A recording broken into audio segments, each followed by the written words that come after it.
రాజధానిలు చేస్తామని ఇప్పుడు కూడా వాళ్ళు చెప్తాం జరిగింది. దానివల్ల అమరావతికి రావాల్సిన పెట్టుబడులు కూడా స్లో అయింది. ఆంధ్ర రాష్ట్రానికి రావాల్సిన పెట్టుబడులు స్లో అయినాయి. రైతుల్లో కూడా ఒక ఆందోళన వచ్చింది. మళ్ళీ మా భవిష్యత్తు ఏంటి, ఇప్పటికీ నష్టపోయాం, మా భవిష్యత్తు ఏంటి, మళ్ళీ ఇంకొక ఉద్యమం చేయాలా, ఇది కరెక్ట్ కాదు, నీకు చట్టబద్ధత ఉండాలి, Amaravati should be the soul and permanent capital of Andhra Pradesh అని వాళ్ళు కూడా కోరటం జరిగింది. దాంట్లో భాగంగా ఒక స్పెషల్ సెషన్ పెట్టుకున్నాం. ఒక రోజంతా దీని మీద చర్చించాం. ఏకగ్రీవంగా శాసనసభలో తీర్మానం చేసి పార్లమెంట్కి పంపిస్తాం జరిగింది. దాంట్లో భాగంగా గౌరవ హోంమంత్రి అమిత్ షా గారు పర్సనల్గా తీసుకుని ప్రధానమంత్రి గారు కూడా ఎస్ ఇప్పటికీ చాలా నష్టపోయారు ఆంధ్ర ప్రజలు, ఇట్లా ప్రభుత్వాలు శాశ్వతం కాకపోవచ్చేమో కానీ వ్యవస్థ శాశ్వతం, రాజధాని శాశ్వతం ఉండాలని ఆయన కూడా పర్సనల్గా తీసుకుని పార్లమెంట్లో నిన్న పాస్ అయింది బిల్లు. దాని తర్వాత ఆ సవరణ, దాని తర్వాత రాజ్యసభకు వచ్చి ఈరోజు ఆంధ్ర ప్రజలందరూ గర్వపడాలి. ఎందుకంటే మొత్తం భారతదేశం, ఒకే ఒక పార్టీ తప్ప మొత్తం భారతదేశం ఆంధ్ర రాష్ట్రానికి అండగా నిలబడింది. ఒక కదలిక తీసుకొచ్చాం. చాలామంది ఈరోజు రాజ్యసభలో మాడుతూ ఇది ప్రారంభం మాత్రమే, అమరావతి రాజధానికి ఒక సపోర్ట్ ప్రారంభం మాత్రమే, మనం ఆంధ్ర రాష్ట్రానికి అండగా నిలబడాలి. ఇప్పటికీ ఆంధ్ర రాష్ట్రం అనేక ఇబ్బందులు ఎదుర్కొంది, 5 సంవత్సరాలు చాలా నష్టపోయింది, మేమందరం ఉంటామని ఒక్క పార్టీ మినహా, ఆ టీమ్ 11 పార్టీ, ఆ ఒక్క పార్టీ మినహా అన్ని పార్టీలు కలిసికట్టుగా, ఇటు భారతీయ జనతా పార్టీ ఎన్డీఏలో ఉన్నా కానీ భారతీయ జనతా పార్టీ, జనసేన ఉండొచ్చు, జేడీ ఉండొచ్చు, అటు పక్కన కాంగ్రెస్, టీఎంసీ, ఆప్, ఎస్పీ అందరూ కూడా ముఖకంఠంతో ఎస్ ఆంధ్ర రాష్ట్రానికి శాశ్వత రాజధాని అమరావతి అని వాళ్ళు మాట్లాడతాం. ఈరోజు కూడా నాకు వచ్చిన సమాచారం మేరకు కరెక్ట్గా 11 పార్టీలు మాట్లాడింది. సో 11 నంబర్ అనేది గత పాలకులు చేసిన పొరపాట్ల వల్ల ఆ 11 నంబర్ అనేది వాళ్ళు వెంటాడుతుంది. సో ఈరోజు కూడా అనుకోకుండా 11 పార్టీలు మాట్లాడాయి. దాంట్లో ఒక పార్టీ యాజ్ యూజువల్ వాకౌట్, వాళ్ళకి ఫ్యాషన్ అది, కౌన్సిల్లో వాకౌట్, పార్లమెంట్లో కూడా వాకౌట్ చేశారు. వాళ్ళకి ప్యాషన్ అంటారో ఫ్యాషన్ అంటారో, అది సిసిడి ఉన్న వ్యక్తి, క్రెడిట్ చోరీ డిసార్డర్ ఉన్న వ్యక్తిని మీరు అడగాలి. ఈరోజు కూడా వాకౌట్ చేసి వెళ్ళిపోయారు. But India stood by Andhra Pradesh, మొత్తం భారతదేశం ఆంధ్రులకి అండగా ఈరోజు నిలబడింది. మనందరం గర్వపడాలి. వాళ్ళు ఏదైతే ఒక బాధ్యత పెట్టారో మన పైన, తప్పనిసరిగా అమరావతి పనులు ఫేజ్ 1 పూర్తి చేస్తాం. గౌరవ ప్రధానమంత్రి గారిని మళ్ళీ పిలుచుకుని తీసుకెళ్ళి రిబ్బన్ కట్టింగ్ కూడా చేపించే బాధ్యత ఎన్డీఏ ప్రభుత్వం తీసుకుంటుంది. 5 కోట్ల ఆంధ్రులు గర్వపడే విధంగా అమరావతిని అభివృద్ధి చేస్తాం. రాజధానితో పాటు అన్ని ప్రాంతాలను కూడా అభివృద్ధి చేసే బాధ్యత ఎన్డీఏ ప్రభుత్వం తీసుకుంటుందని ఆంధ్ర రాష్ట్ర ప్రజలు తెలియజేసుకుంటూ, ఇప్పుడు మీడియా మిత్రులకి ఏమైనా ప్రశ్న ఉంటే సమాధానం చెప్పడానికి సిద్ధంగా. లోక్సభ ప్రొసీడింగ్స్ ని టీవీలో చూసారు, ఇవాళ రాజ్యసభలో డైరెక్ట్ గా చూసారు.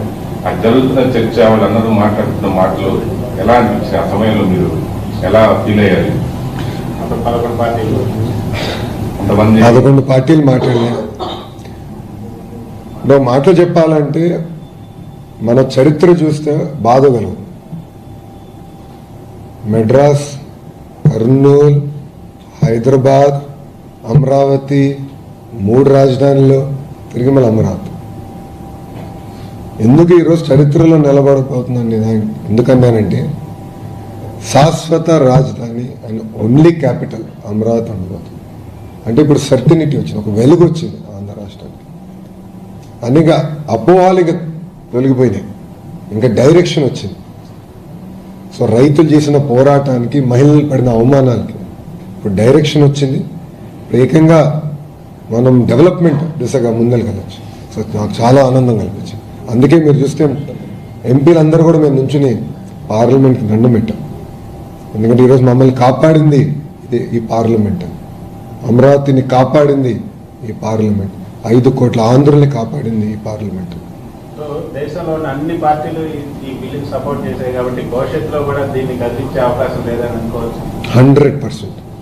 Mark my words, time date రాసుకోండి. మొత్తం భారతదేశం 5 కోట్ల ఆంధ్రుల కోసం ఒకే రాష్ట్రం ఒకే రాజధాని జై అమరావతి అన్నారు. ఇంకెవ్వరూ రాజధానిని తాకదు. మరి మేము కూడా ఇక్కడ ఇల్లు పెట్టాం మారుతాం అంటే జగన్ దాన్ని ఏమంటారు? నాకు డౌట్ వచ్చింది. నేను ప్రెస్ మీట్ పెడితే నేనే కష్టపడ్డాను, నేనే బిల్ తీసుకొచ్చాను పార్లమెంట్కి చెప్తాడేమో అనుకున్నా.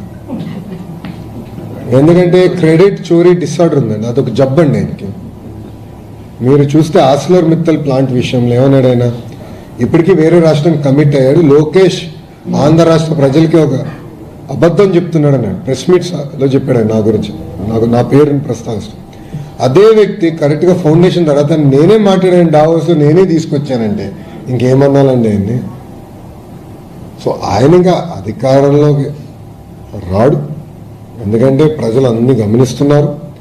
గతంలో అంటే ఒక్క ఛాన్స్ అని ఆయన కోరారు, ఓకే చూద్దామని ప్రజలు ఇచ్చారు. దానివల్ల ప్రజలు ఎంత ఇబ్బంది పడ్డారు ప్రజలే స్వయంగా చూశారు. ఎన్ని దాడులు జరిగినాయి, ఎన్ని దొంగ కేసులు పెట్టారో ప్రజలే అనుభవించారు అని. సో ప్రజలు కూడా అప్రమత్తంగా ఉన్నారు. ఎస్, కంటిన్యూటీ ఆఫ్ గవర్నమెంట్ కూడా చాలా అవసరం. మీరు గుజరాత్ చూడండి, ఒకే పార్టీకి చెందిన ప్రభుత్వం అధికారంలో ఉంది కనుకనే గుజరాత్ ఈరోజు ఇంత అభివృద్ధి చెందింది. ఒరిస్సాలో కూడా గతంలో అదే జరిగింది. ఇప్పుడు ఆంధ్ర రాష్ట్రాన్ని కూడా ప్రభుత్వ కొనసాగింపు అనేది చాలా చాలా అవసరం. ఇప్పుడు మీరు చూడండి 22 నెలలు 21 మంత్స్ 21 నెల 21 మంత్స్ ఎన్ని పరిశ్రమలు తీసుకొచ్చాడు. ఎవరిని ఊహించారు? ఇక్కడ ఉందా మనం ఎవరన్నా ఊహించామా? కాగ్నిసెంట్, గూగుల్, టీసీఎస్, ఇప్పుడు ఇన్ఫోసిస్ వస్తుంది, సోలార్ సెల్ మ్యానుఫ్యాక్చరింగ్ కంపెనీలు తీసుకొచ్చాం, ఏసీలు తయారు చేసే కంపెనీలు తీసుకొచ్చాం, one of India's largest steel plant తీసుకొచ్చాం, ఇంకా కొన్ని రాబోతున్నాయి. ఎవరిని ఉంచామా? కానీ ఎన్ని ఎందుకు వస్తున్నాయంటే ఒక బ్రాండ్ ఉంది, ఆ బ్రాండ్ బాబు. కానీ నేను జగన్మోహన్ రెడ్డి చెప్తున్నాడు ఆయన ప్లాన్ బి మావిగానే అంటున్నాడు సార్. అదేంటి సార్ అట్లా? దాని గురించి ఏమంటారు సార్? మావిగా ఇప్పుడు ఒక మాట అంటాను, ఆయన వైజాగ్లో ఉండేదానికి ఇల్లు కట్టేదానికి ప్రయత్నించాడు, అది సరిగా పూర్తి చేయలేకపోయాడు. ఒక ఇల్లు పూర్తి చేయలేకపోయాడండి ఈయనేం చేయగలుగుతాడు? ఆయన 5 సంవత్సరాలు ఒక రోడ్ అని వేసాడా? ఓకే చలో, రోడ్ అంటే మరి హై ఎక్స్పెక్టేషన్ ఆయనకి, మనం అంత ఎక్స్పెక్ట్ చేయకూడదు. సిసిడి ఉన్న వ్యక్తి దగ్గర నుంచి అంత ఎక్స్పెక్ట్ చేయకూడదు. కనీసం గుంటలు పూడ్చాడు ఆయన. 5 సంవత్సరాలు రోడ్డు పైన పడిన గుంట పూడ్చాడా? అరే గుంటలు పూడ్చలేనివాడు plan B, plan C, plan D అంటే ఎవడు నమ్ముతాడు? There is only one plan, plan A, అది ప్లాన్ అమరావతి, నో చేంజ్. మీరు ఎన్డీఏ అధికారంలో ఉంది, అదే ఇద్దరు అడుగుతున్నారు అన్ని క్వశ్చన్స్, ఎవరు అడగట్లేదా? ఆమోదం పొందడం సహజంగా.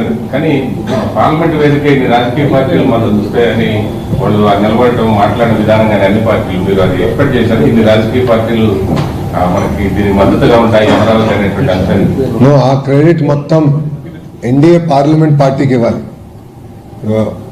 కృష్ణ ఉన్నారు,